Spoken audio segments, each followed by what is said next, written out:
Sasha Montenegro cuidó 9 años a un expresidente enfermo. Sus hijos la acusaron de golpearlo en televisión nacional. Una carta escrita a mano con la letra temblorosa. 9 años sin cobrar un solo peso. Una mansión de 12 hectáreas con una sola recámara y una frase publicada en los diarios de todo México. Soy un viejo enamorado. Existe una entrevista que Sasha concedió 1 año después de enviudar. Le preguntaron qué sentía y respondió con 7 palabras que cambiaron para siempre la manera en que México vio esta historia.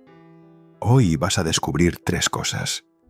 Primero, el artículo de periódico, donde una periodista puso en duda que los hijos de Sasha fueran de López Portillo y lo que eso le hizo a una adolescente llamada Nabila. Segundo, la carta que un expresidente de 82 años redactó contra sus propios hijos para defender a Sasha.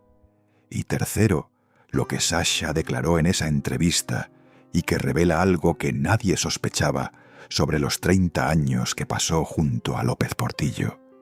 Esta es la historia que nadie quiso contar completa hasta hoy, y el principio no está en México. Bari, Italia. 20 de enero de 1946. Europa todavía huele a pólvora y a ceniza. En un hospital del sur de Italia nace una niña. Sus padres, Cibojin Hachimović y Silvia Popović, son refugiados yugoslavos. Los Hachimović pertenecían a la aristocracia de Montenegro, esa región montañosa de los Balcanes. Pero la guerra les arrebató todo. Parte de la familia fue asesinada en un campo de concentración nazi. No quedaron tierras, ni títulos, ni una sola fotografía. Los que sobrevivieron huyeron a Italia con la ropa que llevaban puesta y el terror grabado en los ojos. La niña fue bautizada como Alexandra. Sasha le decían de cariño, y Montenegro, el nombre que décadas después iluminaría las marquesinas de los cines de México, no era un capricho artístico, era el nombre de la tierra de su madre, el lugar que los nazis le robaron a su sangre. Meses después cruzaron el Atlántico. Argentina, la provincia de Mendoza, viñedos interminables y la cordillera de los Andes al fondo. Pero la desgracia los seguía como una sombra que no se puede pisar. El padre de Sasha, Cibojin, murió cuando ella era muy pequeña. La niña apenas conservaría un recuerdo borroso de él. Su madre, Silvia, quedó viuda con una hija en un país que no era el suyo, hablando un idioma que todavía no dominaba. Tuvo que rehacerse desde cero. Se casó con un empresario argentino y la familia se trasladó a Buenos Aires. Ahí nacieron los hermanos menores de Sasha, Andrea y Claudio. Y ahí, entre los teatros de la calle Corrientes y las avenidas amplias, la niña refugiada se transformó en algo que nadie podía ignorar. Creció alta, de piernas largas, con unos ojos negros tan profundos que parecían tener fondo falso, y una belleza que interrumpía conversaciones a mitad de frase. A los 23 años, en 1969, recibió una propuesta de trabajo en el cine mexicano. No lo dudó ni un segundo. Metió todo lo que tenía en una maleta y tomó un avión rumbo a la Ciudad de México. No volvió a vivir en Argentina, jamás. 30 años después, esa misma mujer estaría en un juzgado de la Ciudad de México, escuchando cómo 3 hijastros juraban ante un juez que era una golpeadora de ancianos. Pero antes de llegar a ese juzgado, tuvo que convertirse en la reina de algo que México nunca había visto. Ciudad de México, 1969. La joven Alexandra Hachimović Popović aterriza en un país que no conoce, sin contactos, sin familia, con un nombre que nadie puede pronunciar y un acento argentino que en México suena extraterrestre. Empieza desde el fondo absoluto. Fotonovelas baratas, de esas que se vendían en los puestos de periódicos por unos centavos. Sesiones de modelaje en estudios calurosos y mal iluminados. Pero hay algo en ella que la cámara detecta antes que cualquier productor. Una presencia animal, una forma de mirar al lente, como si el lente le debiera algo. En 1972 llega su primer protagónico, Un sueño de amor, junto a un joven José José. Todavía no era leyenda, pero ya tenía esa voz que partía el alma, y poco después se corona como la reina absoluta del cine de ficheras, ese género de comedia sensual que escandalizaba a medio México y llenaba las salas del otro medio. Bellas de noche, muñecas de medianoche, La golfa del barrio, Pedro Navaja, Playa prohibida, Blancanieves y sus 7 amantes. 69 películas en total. Trabajó con el Santo en Santo contra la magia negra. Ganó un premio Ariel, el máximo reconocimiento del cine mexicano, por su trabajo con Emilio el Indio Fernández. Apareció en una escena de desnudo de 30 segundos que paralizó al país en una época en que eso no se hacía. Tenía su estrella en el Paseo de las Luminarias, no le pedía permiso a nadie y México la adoraba. Era libre, era dueña de sí misma, era intocable, pero eso estaba a punto de cambiar para siempre.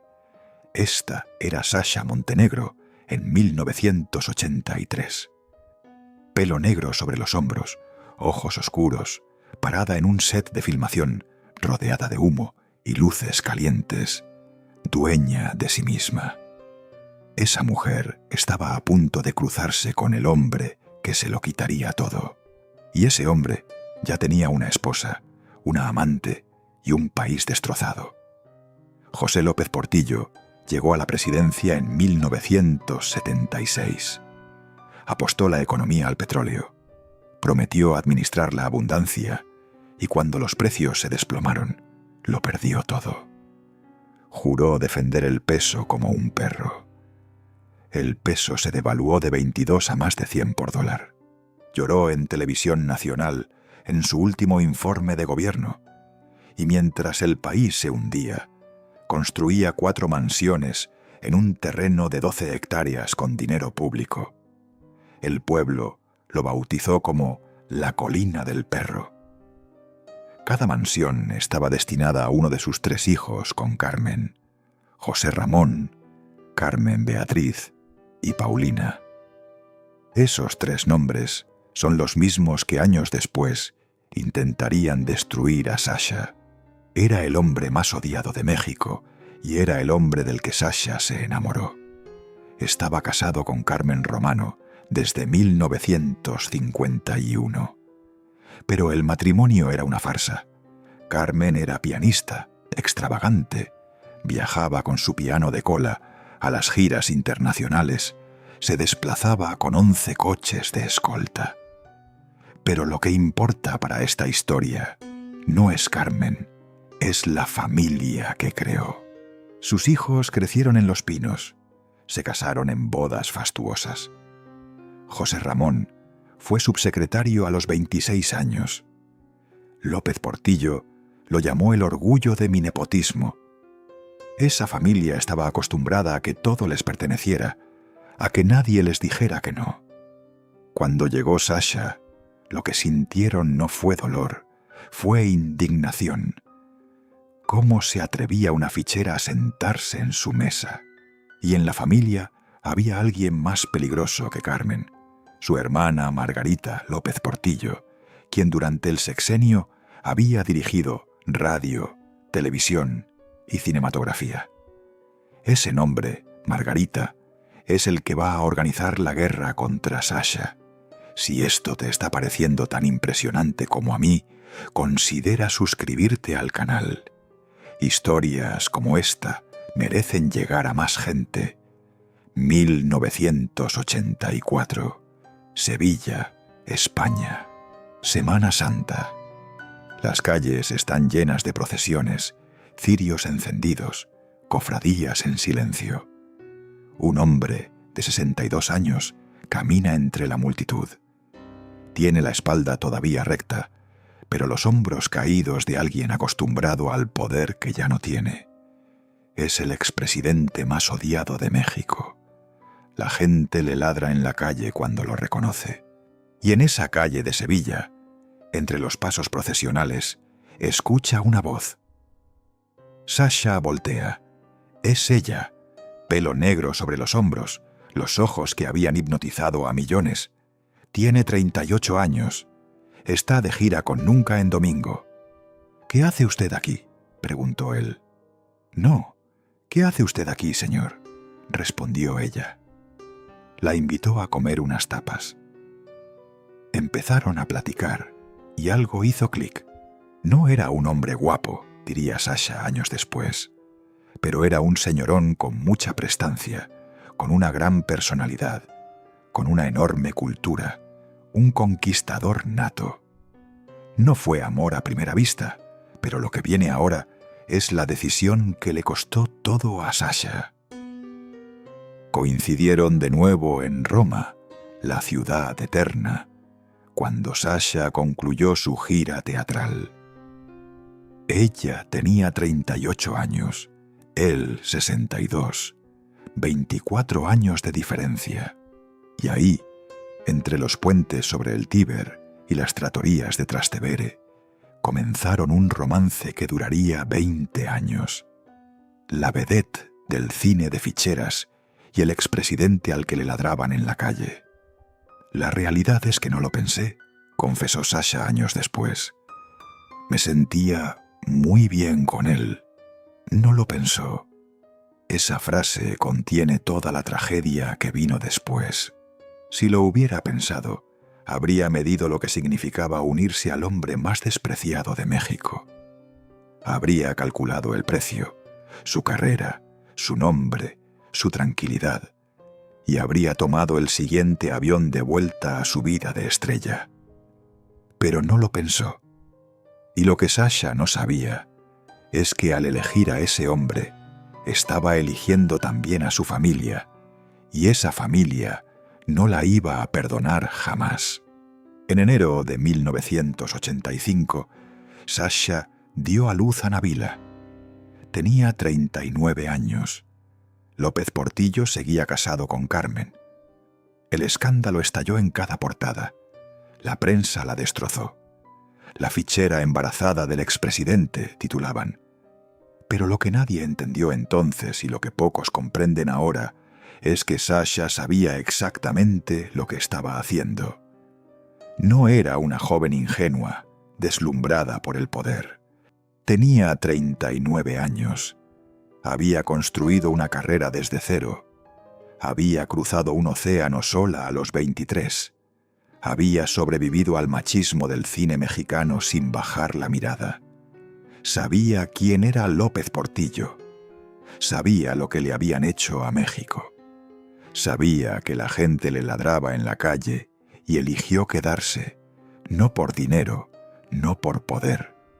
El poder ya se lo habían quitado. El dinero estaba atrapado en mansiones que eran más escándalo que lujo. Sasha se quedó porque, según ella misma, ese hombre la hacía sentir bien. Me sentía muy bien con él. Esa frase tan simple esconde la decisión más costosa de su vida. En 1987 llegó Alexander. 2 hijos nacidos fuera del matrimonio. 2 hijos que compartirían apellido con los 3 del primer matrimonio, pero nunca compartirían su mundo. Y con cada hijo, el punto de no retorno se alejaba más. Ya no podía irse. Ya no era solo ella y él. Eran 4 personas atadas al destino de un hombre al que México no perdonaba. Y aquí es donde Sasha Montenegro tomó la decisión que le costó todo. Dejó el cine. 69 películas. salas repletas durante más de una década, su estrella en el Paseo de las Luminarias, un fenómeno de taquilla, un ícono cultural. Lo dejó todo por él. A partir de 1982, prácticamente no volvió a filmar. Solo hizo 4 películas más en 1990 y después silencio definitivo. La pantalla grande perdió a su estrella más magnética y a cambio, ¿qué recibió? La prensa la llamaba la fichera del presidente. Los columnistas la retrataban como una cazafortunas aferrada a un viejo con poder residual. En las fiestas de la alta sociedad, las esposas de políticos la miraban de reojo y cuchicheaban a sus espaldas. En México, ser presidente era ser un rey, explicó Sasha. Pero un rey por 6 años, porque después lo decapitan. A mí me tocó cuando ya estaba decapitado y me tocaron los ladridos. Los ladridos. La gente ladrándole al hombre que amaba. Sasha al lado, Nabila en un brazo, Alexander en el otro, sin anillo de matrimonio, sin título de primera dama, sin nada que la protegiera del juicio de un país entero. Sasha crió a sus 2 hijos durante 10 años en una especie de limbo social. No era la esposa legítima porque López Portillo seguía casado con Carmen. No era la amante porque convivían bajo el mismo techo y habían formado una familia con 2 hijos reconocidos. Era algo para lo que no existía un nombre respetable en la sociedad mexicana de los 80 y 90, y esa zona gris la hacía vulnerable a todos los ataques.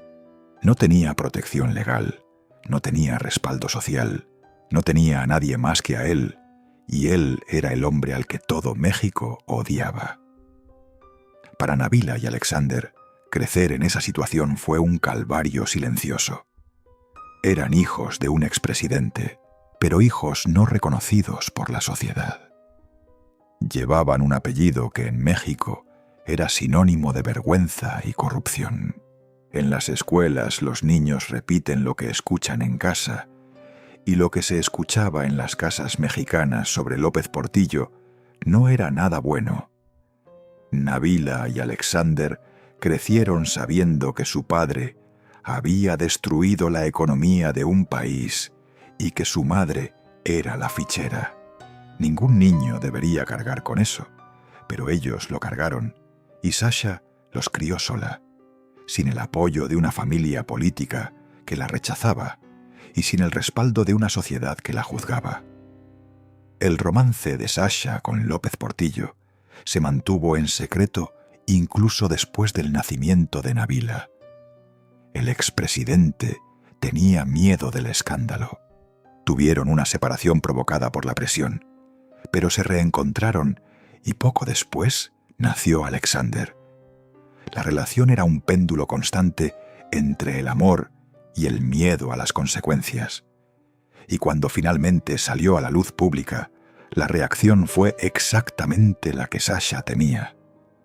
La prensa la atacó sin piedad, pero ella no se fue, no tomó a sus hijos y volvió al cine. Se quedó por él, o quizá por algo que ni ella misma podía explicar. La verdad, no quería ni casarme ni tener hijos, confesó Sasha en una entrevista.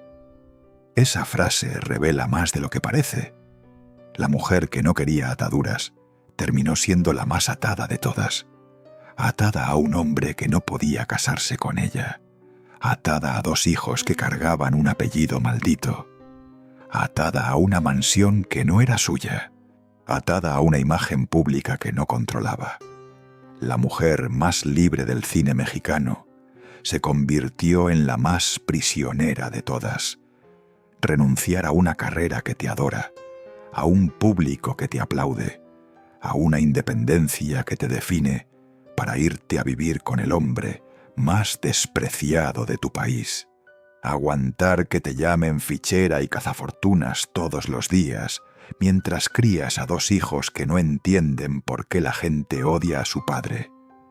Eso fue la vida de Sasha Montenegro durante una década y no había visto nada todavía, porque lo que le hicieron después ya no fue contra ella, fue contra sus hijos, y porque dentro de la familia López Portillo había alguien que se aseguró de que Sasha nunca tuviera paz.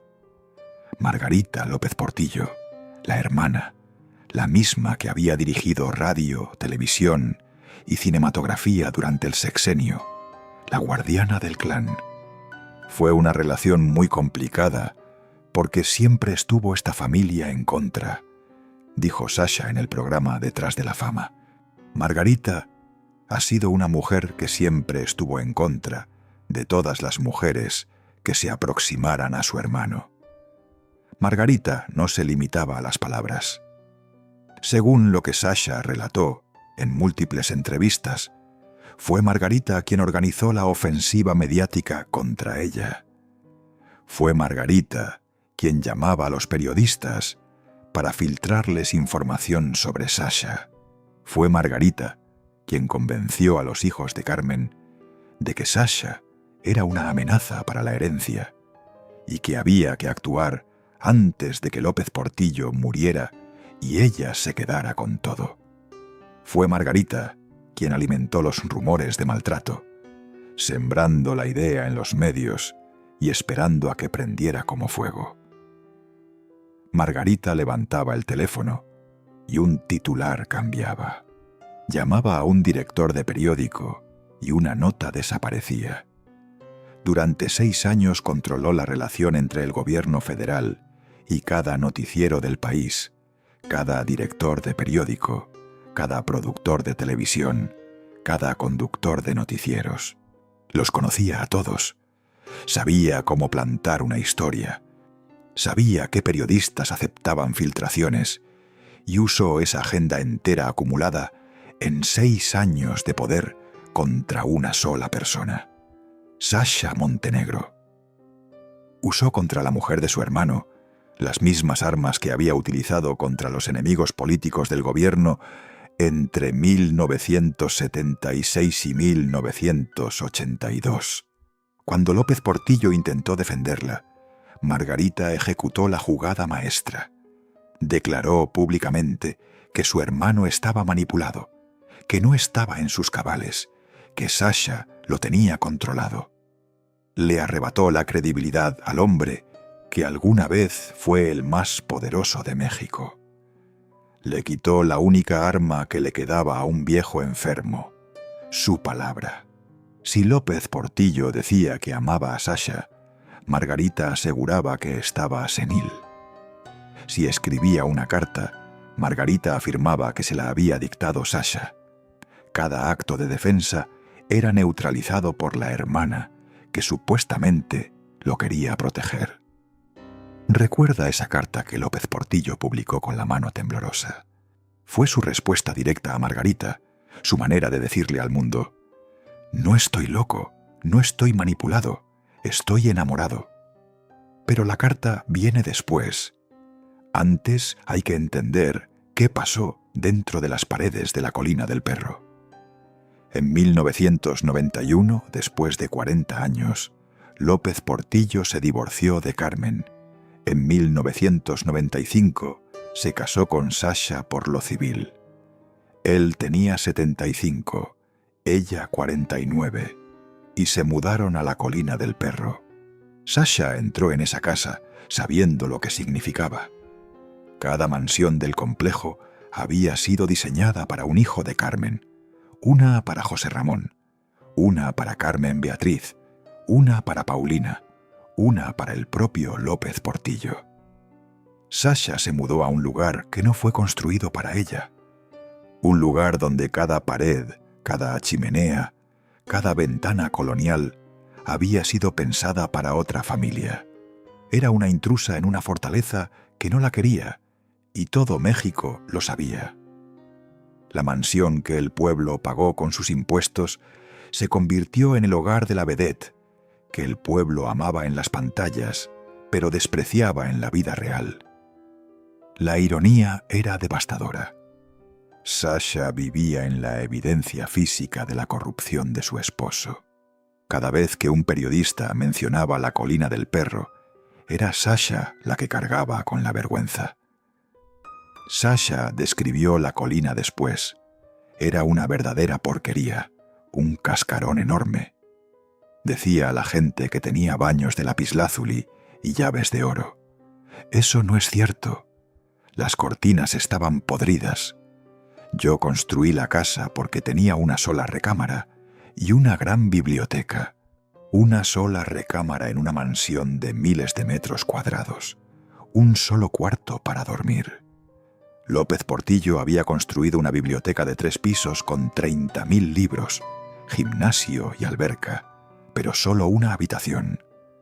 Sasha invirtió su propio dinero, remodeló, construyó espacios habitables. Mientras la prensa la llamaba cazafortunas, ella gastaba sus ahorros en arreglar una casa que ni siquiera eligió. Pero la felicidad en la colina duró exactamente lo que tardó en apagarse la última vela de la boda. Ese mismo año, 1995, López Portillo sufrió un infarto cerebral que lo dejó muy debilitado. El hombre fuerte, el de la voz de barítono, que había hecho llorar a un país, empezó a caminar arrastrando los pies, a olvidar nombres, a confundir fechas, a necesitar ayuda para las tareas más básicas. Y Sasha se convirtió en su enfermera sin título, sin sueldo, sin reconocimiento. La vedette más deseada de México ahora pasaba sus días limpiando, cuidando, alimentando a un anciano que se apagaba en una mansión que ella misma tuvo que reconstruir. Sola con él, sin ayuda de nadie, y con un detalle que revela el nivel de hostilidad al que llegó el entorno de López Portillo. Según lo que Sasha narró en entrevista con Detrás de la Fama, la gente que rodeaba al expresidente intentaba quedarse con todo, hasta con la comida. Los familiares y conocidos de López Portillo entraban a la colina del perro e intentaban llevarse hasta los alimentos de la cocina, donde Sasha preparaba la comida del hombre al que todos decían querer, pero nadie cuidaba. Eso no es una disputa por herencia, eso es un cerco, una asfixia calculada para que Sasha se rindiera y se fuera, pero no se fue. Él no era un hombre malo, dijo Sasha. Tenía una parte débil y estuvo rodeado de gente que no lo favoreció en lo más mínimo y de gente que tampoco lo quiso. Donde hay intereses, los seres humanos quedan a un lado. Esa frase, donde hay intereses, los seres humanos quedan a un lado, no estaba hablando de política. Estaba hablando de la cocina de su casa, de las personas que entraban a robarle la despensa mientras ella cuidaba a un enfermo, y mientras ella lo atendía, mientras le daba de comer y lo sentaba en la silla de ruedas y le leía los periódicos que ya no podía sostener. La familia del primer matrimonio se preparaba para el golpe final. El 9 de mayo de 2000, Carmen Romano murió a los 74 años. Había sido primera dama, había fundado el DIF, había tocado pianos en suites de hoteles de todo el mundo. Murió en su casa de la Ciudad de México. Para los hijos de Carmen fue la pérdida de una madre. Para Sasha fue algo más complejo. La muerte de Carmen eliminaba la última barrera entre ella y la legitimidad. Un mes después, López Portillo y Sasha se casaron por la iglesia en la residencia de Coajimalpa. Nabila, de 15, y Alexander, de 13, estuvieron presentes. Sasha dijo que fue uno de los momentos más emotivos de su vida, pero la sociedad mexicana no lo vio así. Un mes después de que muere la primera esposa, ya se está casando por la iglesia, decían los comentaristas. ¿Qué clase de mujer hace eso? Nadie preguntó qué clase de hombre mantiene 2 familias durante 15 años. Nadie cuestionó a López Portillo por haber sostenido la farsa durante décadas. La culpa, como siempre, fue de Sasha, la fichera que no respetó ni el luto. ¿Recuerdas la carta con la que empezamos este video? La que un expresidente escribió con la mano temblorosa. Todavía no hemos llegado a ella, pero lo que viene ahora es lo que la provocó. Lo que viene ahora es la razón por la que un viejo de 82 años se sentó frente a una hoja en blanco y eligió a Sasha por encima de sus propios hijos. Y entonces vino la acusación que le partió la vida en 2. Los hijos de Carmen Romano, José Ramón, Carmen Beatriz y Paulina fueron a los medios con una denuncia que sacudió a todo México. Dijeron que Sasha golpeaba a su padre, que lo tenía aislado del mundo, que no permitía que nadie de la familia lo visitara, que abusaba de un anciano enfermo para quedarse con la colina del perro y con todas las propiedades. La maquinaria mediática se activó con una violencia que Sasha no había visto ni en sus peores años de prensa amarillista. Las portadas de los diarios se llenaron del escándalo durante semanas. Los noticieros abrían con el tema. Los programas de chismes dedicaban segmentos enteros a analizar cada detalle. Las cámaras de televisión se apostaron frente a la colina del perro como si fuera una escena del crimen. Los reporteros gritaban preguntas desde la calle. Los vecinos de Coajimalpa daban entrevistas diciendo lo que les parecía. En 2003, más de 15 programas de televisión cubrieron el caso en una sola semana. Todo México tomó partido y la mayoría se puso en contra de Sasha, porque era más fácil creer que la fichera era mala que aceptar que los hijos de la primera dama pudieran mentir para quedarse con una herencia. Los programas de opinión más vistos del país dedicaron mesas de debate al caso, 5, 6, 7 panelistas por programa, conductores que nunca habían pronunciado el nombre de Sasha Montenegro, ahora opinaban sobre si era o no una golpeadora. Abogados de televisión analizaban el juicio como si fuera un partido de fútbol. Y en cada programa, la narrativa era la misma: la fichera contra la familia legítima. Nadie la llamaba por su nombre, nadie mencionaba su carrera, su Ariel, sus décadas de trabajo. Era la fichera, y la fichera estaba acusada de golpear a un viejito. Lo que eso significó para Sasha no cabe en un titular. Llevaba 9 años cuidando a un hombre que ya no podía valerse por sí mismo. Había renunciado a su carrera, a su fama, a su independencia, a su juventud. Había construido con su propio dinero la casa donde lo cuidaba. Le había preparado la comida mientras la parentela intentaba robar la despensa. Estaba sola en 12 hectáreas con un enfermo que se apagaba. Y de repente, los hijos del primer matrimonio, los mismos que no se habían acercado a la colina para atender a su padre, la acusan en televisión nacional de ser una golpeadora de ancianos, la mujer que lo dejó todo por amor, convertida en monstruo por la familia de su esposo. Las mismas personas que no habían movido un dedo para cuidar a su padre durante 9 años, ahora aparecían en cámaras con lágrimas, diciendo que Sasha no lo atendía bien. Y Nabila y Alexander eran adolescentes. Nabila tenía 17, Alexander 15, cuando comenzaron las acusaciones más fuertes. Veían a su madre en los periódicos llamada golpeadora. Escuchaban en la televisión que su padre estaba siendo maltratado por la mujer que todas las noches les preparaba la cena. Iban a la escuela sabiendo que sus compañeros habían visto las portadas.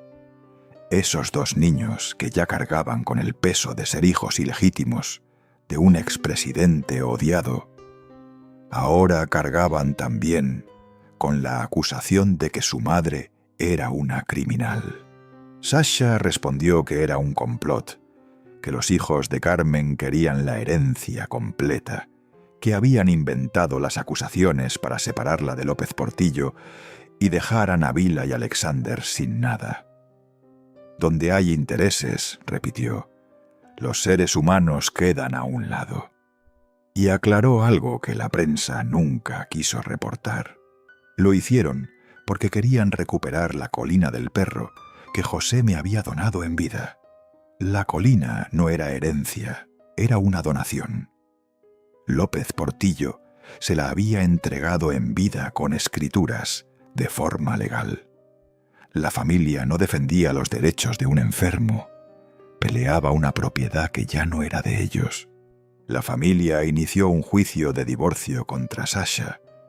Cada día una nota nueva en los periódicos, cada semana una declaración de algún abogado. La guerra se libraba en tribunales y en televisión al mismo tiempo, y no se detenía. En 1997, una periodista llamada Isabel Arvide llegó al extremo de cuestionar públicamente la paternidad de Nabila y Alexander. Puso en duda ante México que esos dos niños fueran hijos de su padre. López Portillo demandó y ganó casi 5 millones de pesos por daño moral. Pero el daño a Sasha, a Nabila y a Alexander ya estaba hecho. Nabila era adolescente cuando leyó en el periódico que una periodista afirmaba que ella no era hija de su padre. Alexander lo leyó también. Eso es lo que le hicieron a la familia de Sasha. Y en medio de esa tormenta, López Portillo hizo algo insólito. Publicó la carta.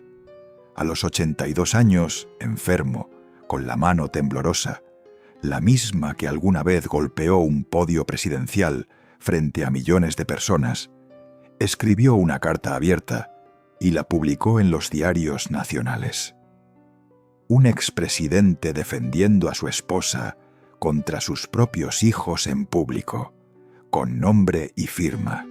Este escándalo sucedió tal vez porque no me moría a tiempo, escribió. Ya tengo muchos años. Soy un viejo enamorado. El amor siguió rigiendo mi vida y seguir viviendo. La vida es muy complicada. Pero la carta no fue lo único.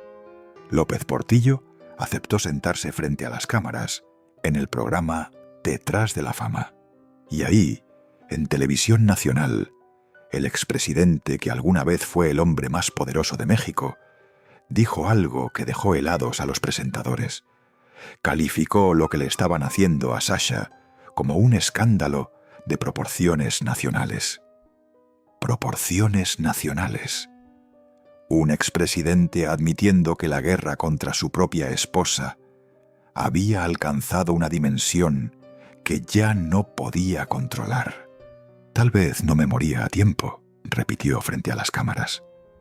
No se retractó, no pidió disculpas a sus hijos, no ofreció un punto medio. Eligió a Sasha con la voz quebrada y la mirada de un hombre que sabe que le queda poco tiempo. Eligió a Sasha. Esa carta fue la última victoria de Sasha y la última derrota de Margarita. El hombre al que Margarita llamó manipulado tomó una pluma y escribió las palabras más lúcidas y certeras que pronunció en toda su vida. No fueron sobre economía, ni sobre petróleo, ni sobre política. Fueron sobre amor y sobre la mujer que se quedó a su lado cuando todos los demás se marcharon. Sasha leyó esa carta en los periódicos. Después de años de insultos, de acusaciones, de juicios, de portadas donde la llamaban golpeadora, la mujer que renunció a toda su carrera por ese hombre, leyó que él la defendía frente al mundo con las únicas armas que le quedaban, unas palabras temblorosas sobre el amor. No sabemos si lloró al leerla, nunca lo dijo, pero después de esa carta nadie volvió a cuestionar una sola cosa: que López Portillo con todas sus fallas, con toda su corrupción, con todo el daño que le hizo a México, amaba a Sasha Montenegro y que ella fue la única persona que no lo abandonó cuando dejó de ser útil. La carta le compró a Sasha 10 meses de paz. Después vinieron las 7 palabras. El 17 de febrero de 2004, López Portillo ingresó al Hospital Ángeles del Pedregal. Había empezado con una bronquitis que no cedía. El lunes al mediodía lo internaron. Su médico diagnosticó neumonía. Las complicaciones se acumularon rápido. Renales, respiratorias, diabetes descontrolada. El cuerpo de 83 años no resistió. A las 20:15 de la noche, su corazón se detuvo. Shock cardiogénico. El corazón deja de bombear sangre suficiente y el cuerpo se apaga. Y aquí viene el detalle más cruel de toda esta historia. López Portillo no murió junto a Sasha. Murió lejos de ella. La familia del primer matrimonio, la misma que había orquestado las acusaciones, la misma que había iniciado el juicio de divorcio, logró lo que llevaba años intentando: separar a Sasha de López Portillo antes del final. El hombre que escribió una carta pública defendiéndola, el que dijo en televisión nacional que era un viejo enamorado, murió sin tener a su lado a la mujer que lo cuidó durante 9 años. La mujer que le construyó una casa con su propio dinero, la que lo alimentó, la que lo sentó en la silla de ruedas, la que defendió la despensa de los aprovechados. Esa mujer no estaba. Cuando él cerró los ojos, la familia lo consiguió. Al final, Margarita y los hijos de Carmen ganaron la última batalla. Le robaron a Sasha la despedida. El divorcio nunca se concretó. Sasha era su viuda legítima, pero viuda legítima de un hombre que murió sin ella al lado. Y ahora viene la parte que la familia prefiere enterrar. En el funeral, las dos familias coexistieron sin cruzarse una sola palabra. Los hijos de Carmen por un lado, Sasha con Nabila y Alexander por el otro.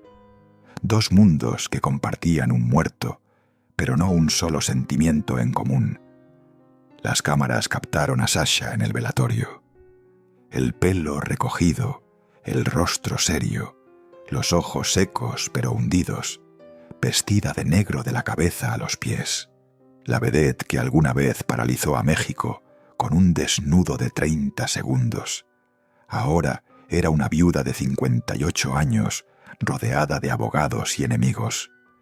No hubo abrazos entre las dos familias, no hubo palabras de consuelo, solo silencio, cámaras y la certeza de que la guerra estaba a punto de empeorar.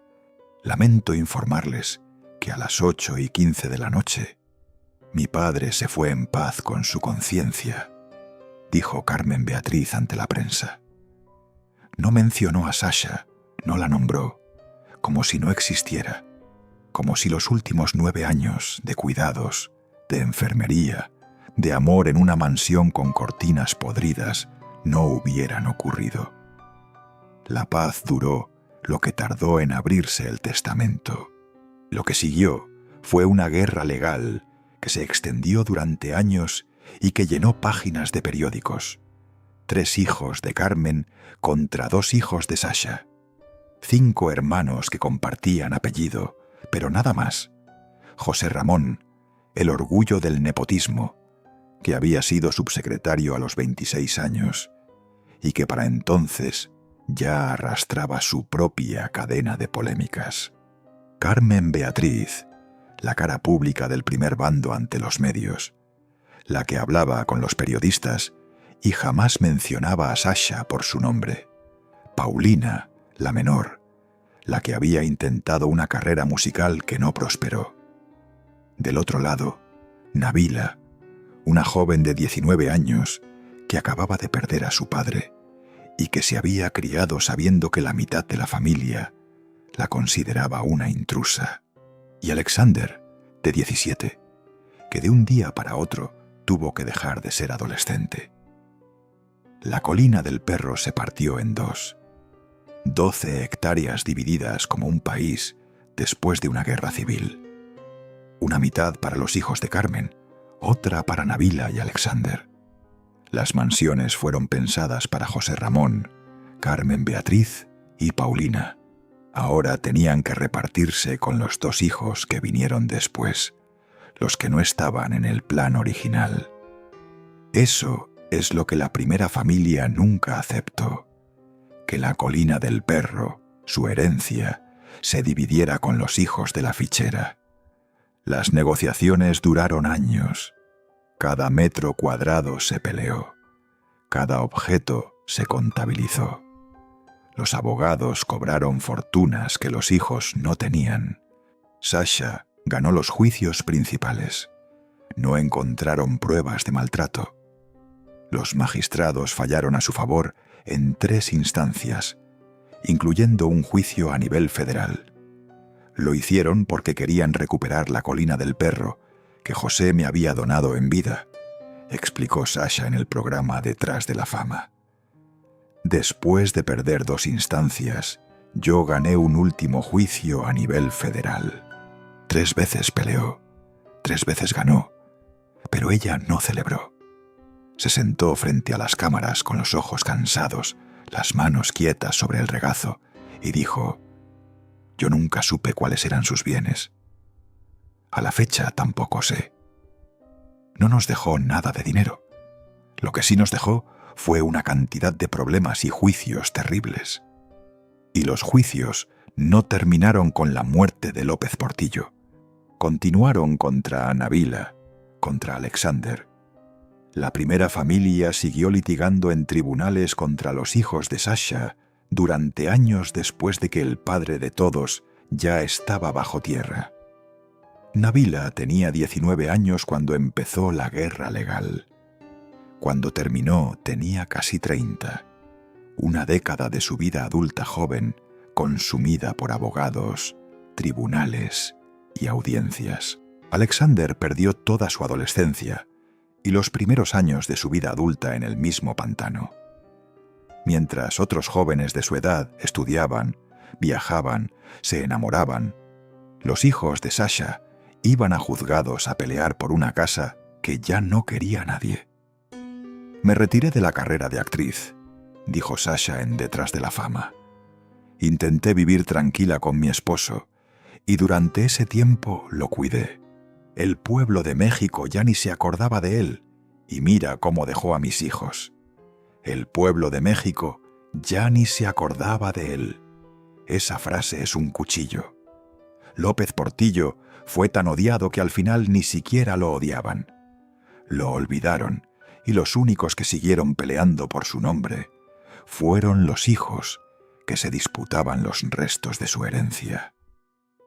Sasha intentó vivir en paz, pero la paz nunca llegó.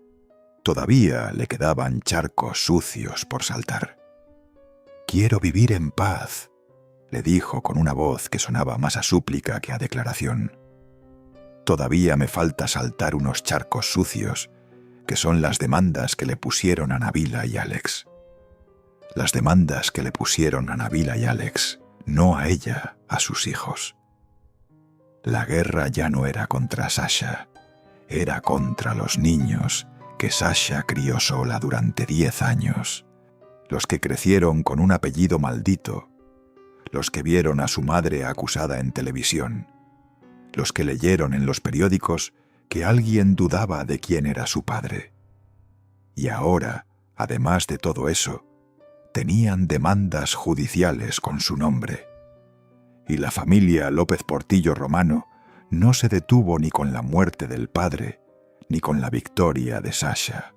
Siguieron contra los hijos, contra los más vulnerables, contra los que no habían elegido nada de lo que les tocó vivir. Si llegaste hasta aquí, te pido que te suscribas al canal. Esta historia lleva años esperando ser contada completa, y tu apoyo hace posible que sigamos haciéndolo. Un año después de la muerte de López Portillo, detrás de la fama, fue a buscar a Sasha a su casa. Le preguntaron qué sentía al cumplirse un año de viudez. Y entonces llegaron las 7 palabras: que Dios lo perdone por tanto daño. Contadas una por una.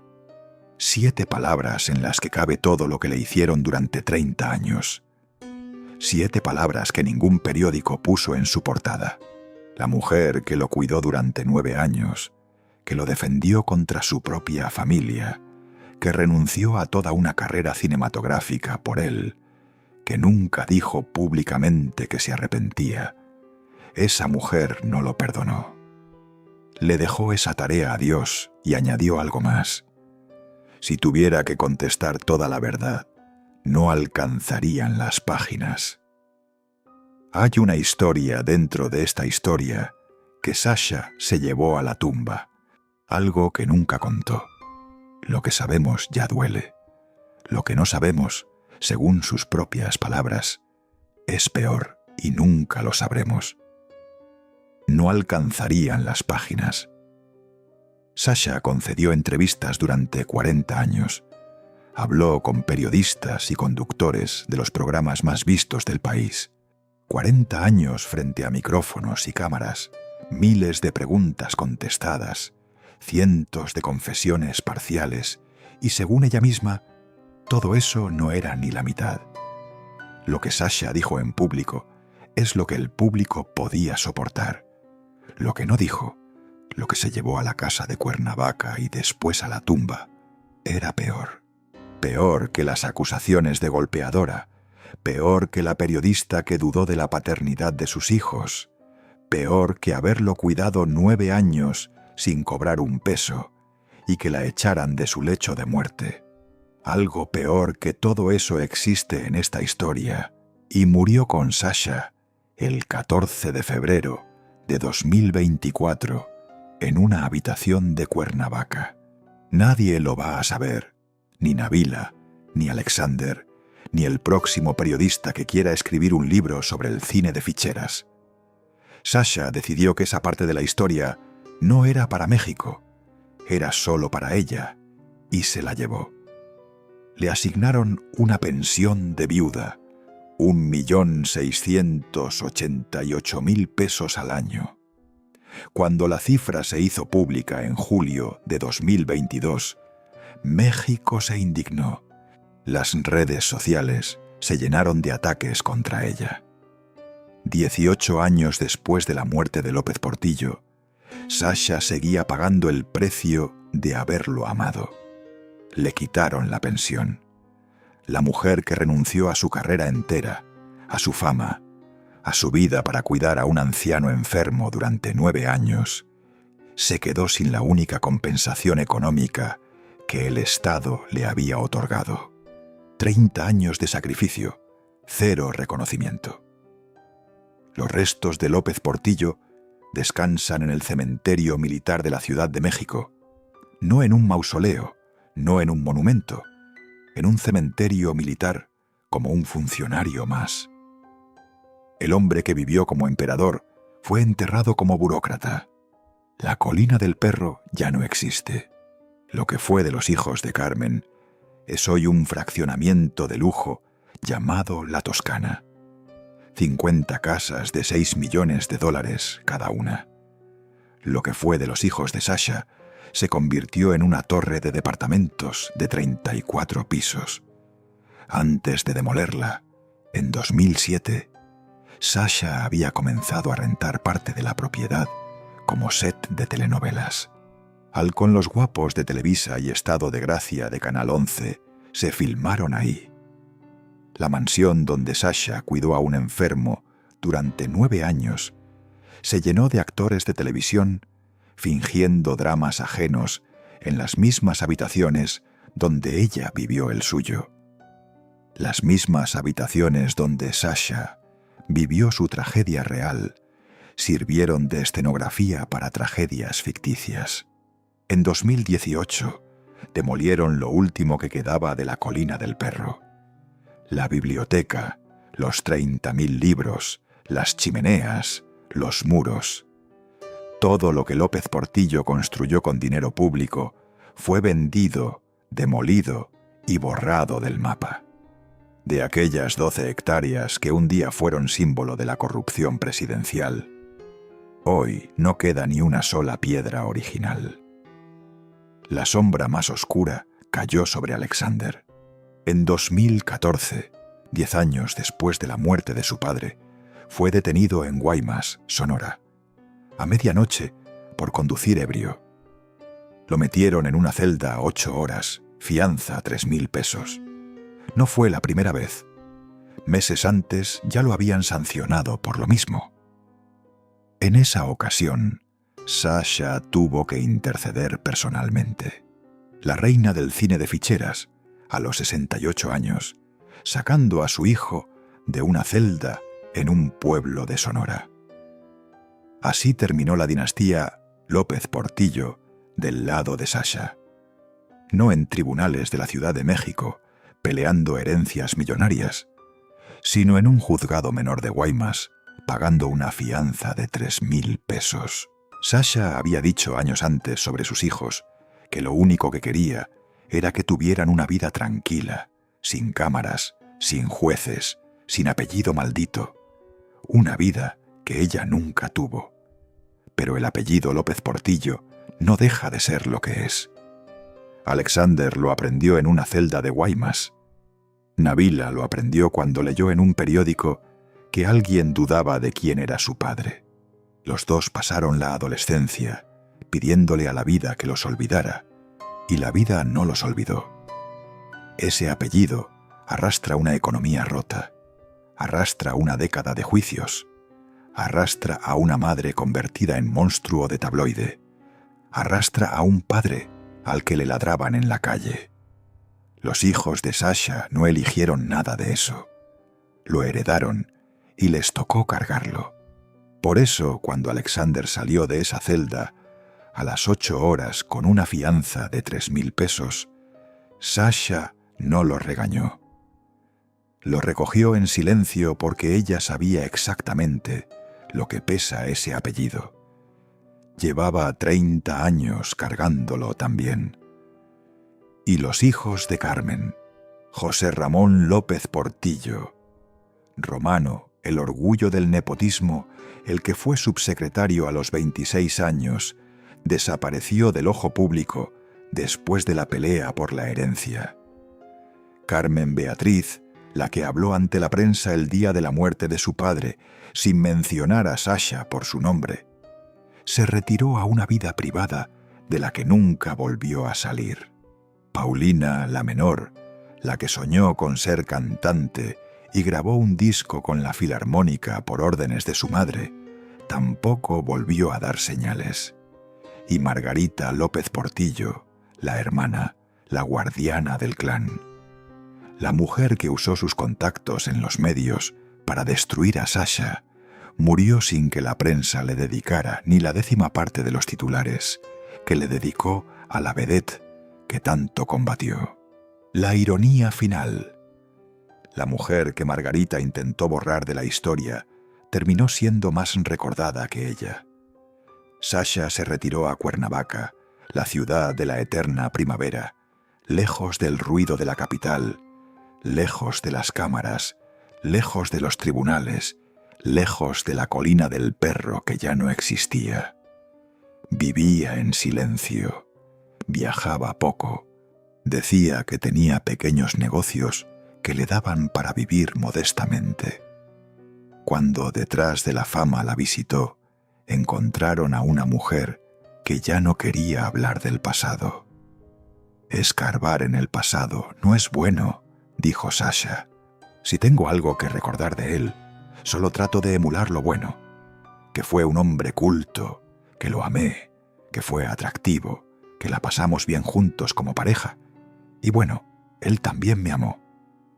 Hizo una pausa. El problema fue que envejeció, se enfermó, y esto le provocó mucho daño psicológico, tanto a él como a nosotros. Pero eso hay que dejarlo en el pasado, pues todos tenemos que disfrutar la vida y el presente. Ya no era la Sasha de las marquesinas, ni la de las portadas de escándalo. Era una mujer mayor que paseaba por las calles de Cuernavaca sin que casi nadie la reconociera. De vez en cuando alguien la miraba 2 veces, tratando de ubicar dónde había visto esa cara, pero la mayoría pasaba de largo. El tiempo había hecho su trabajo. La mujer que había paralizado a México con más de 60 películas, ahora era invisible en una calle de Morelos, y probablemente eso era exactamente lo que quería. Después de 30 años bajo los reflectores del escándalo, la oscuridad debió sentirse como un alivio. Le preguntaron con quién se reunía, quiénes eran sus amistades, y la respuesta fue otra daga. Me he quedado con el círculo de amistades que he tenido toda la vida. Lo que vino después no sirvió para nada, y estaba consciente de ello. Parentela cercana, lejana, amigos de mi marido, y toda esa gente que estuvo alrededor, constituyó una verdadera sarta de aprovechados. Una sarta de aprovechados. Eso fue lo que quedó de la corte del expresidente. Ni un solo amigo real, ni un solo familiar que no tuviera un interés detrás. Solo Sasha, y ni siquiera la dejaron estar a su lado cuando él murió. Nabila López Portillo Montenegro encontró refugio en el arte. Se dedicó a las artes plásticas con verdadera vocación, exhibiendo sus obras en galerías nacionales. Heredó la sensibilidad de su madre, pero canalizó toda esa fuerza hacia los pinceles en lugar de las cámaras. Alexander, más práctico, administraba los negocios familiares con un perfil tan bajo que era invisible para la prensa. Los 2 hijos de Sasha hicieron exactamente lo contrario que sus padres. Desaparecieron. Se negaron a ser personajes públicos. Se negaron a dar entrevistas. Se negaron a alimentar la máquina del escándalo que había devorado a su familia durante décadas. El silencio fue su forma de sobrevivir. La última aparición de Sasha en televisión fue en el programa Hoy de Televisa en 2018. Tenía 72 años. Estaba delgada, con el pelo más claro, la voz más suave que en sus épocas de estrella. Habló poco, sonrió menos, se la veía cansada, no del cuerpo, del alma. Después de esa aparición, silencio total. 6 años de silencio. En esos 6 años pasaron muchas cosas en México. Pasó una pandemia, pasaron 2 elecciones presidenciales, pasó el desmantelamiento de la casa que le quedaba en la Ciudad de México, pasó el escándalo de la pensión de viuda en 2022, y con su nombre otra vez en todos los noticieros, sin que ella pronunciara una sola palabra en defensa propia. Sasha no respondió, no dio entrevistas, no mandó comunicados. Ya había dicho todo lo que iba a decir en 40 años de carrera. El resto era silencio. Sus vecinos en Cuernavaca contaron después que la veían poco, que salía al jardín a veces, que se había vuelto delgada, que había dejado de teñirse el pelo, que cuando alguien le preguntaba cómo estaba, contestaba siempre lo mismo: aquí, tranquila. 2 palabras, como si después de las 7 palabras de 2005 a Sasha ya no le quedaran más, hasta que el 14 de febrero de 2024 todo terminó. Un cáncer de pulmón agresivo que le habían diagnosticado poco tiempo antes, demasiado tarde para hacer algo, le provocó un derrame cerebral en su casa de Cuernavaca. Nabila y Alexander estaban con ella. No murió en un hospital, murió en su casa, en silencio, como había vivido sus últimos 6 años. Alexandra Achimovich Popovich, la niña nacida en un hospital de Bari, entre los escombros de la Segunda Guerra Mundial, la hija de aristócratas yugoslavos que lo perdieron todo en un campo de concentración nazi, la joven argentina que cruzó un océano con una maleta y un nombre impronunciable, la vedette que reinó en el cine mexicano durante más de una década sin pedirle permiso a nadie, la mujer que lo dejó todo por un hombre al que la gente le ladraba en la calle y que pasó 30 años pagando el precio de esa decisión. Murió a los 78 años, el día de los enamorados. 20 años y 3 días después de la muerte de López Portillo, febrero se llevó a los dos, como si el mes que los separó fuera el mismo que los reuniera. Fue Nabila quien confirmó la noticia a los medios. La Asociación Nacional de Intérpretes publicó un comunicado donde la reconocía como actriz y vedette, que perteneció a la época del cine de ficheras mexicano. Se le recuerda por las películas Bellas de Noche, Pedro Navaja y Playa Prohibida. Ni una palabra sobre los 30 años que pasó cuidando a un expresidente. Ni una palabra sobre los juicios que enfrentó. Ni una palabra sobre la carta que su esposo escribió para defenderla. Solo cine de ficheras, como si eso fuera todo. Y México, el país que la adoró en los 70 y la juzgó en los 90, la despidió con notas periodísticas que volvieron a contar la misma historia de siempre. La fichera y el presidente, los mismos titulares, las mismas fotos, el mismo ángulo de siempre, como si 69 películas pudieran reducirse a una sola etiqueta, como si un premio Ariel, 2 hijos criados en el ojo del huracán y 30 años de resistencia no contaran para nada. Pero sí cuentan. Y este video es la prueba. Sasha Montenegro lo dejó todo por un hombre. Su carrera, su fama, su independencia, su nombre, su juventud, su dinero, su paz. A cambio, recibió 10 años de estigma. Una cuñada que sembró la versión de que era golpeadora. 3 hijastros que la acusaron en televisión sin haber cuidado a su padre un solo día. Una periodista que dudó de la paternidad de sus hijos. Un juicio de divorcio que no pidió. Una herencia que no vio. Una pensión que le quitaron. Demandas contra sus hijos durante una década y una muerte en silencio el día de los enamorados. La única persona que la defendió fue un viejo de 82 años con la mano temblorosa. Un viejo al que ni siquiera la dejaron morir a su lado. Pero hay algo que Sasha dijo en una de sus últimas entrevistas que tal vez sea lo más importante de toda esta historia. Cuando le preguntaron por López Portillo, ella no habló de mansiones, ni de herencias, ni de juicios, ni de Margarita, ni de los hijos de Carmen. No habló de nada de lo que acabas de escuchar durante una hora. Dijo que fue un hombre culto, que lo amé, que fue atractivo, que la pasamos bien juntos como pareja. Y bueno, él también me amó. Eso fue todo.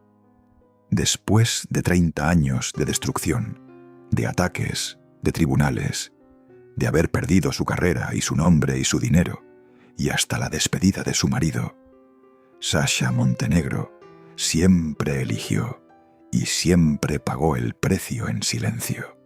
Y luego añadió una frase que lo cierra todo. El problema fue que envejeció, se enfermó, y esto le provocó mucho daño psicológico, tanto a él como a nosotros. El problema no fue el amor. El problema fue lo que ocurrió cuando el amor ya no alcanzó para protegerlos. Pero esta historia no es solo Sasha. Es sobre lo que México le hace a las mujeres que se acercan al poder. La amante como figura borrada por el aparato del poder presidencial. ¿Eso fue Sasha? ¿Eso fue Carmen? ¿Eso fue Rosaluz? Y eso sigue pasando. Sasha se quedó con la verdad. La familia se quedó con el cuerpo, con la casa, con el apellido, con la versión oficial. Ella se quedó con lo único que no le pudieron quitar: haber sido la última persona que él amó.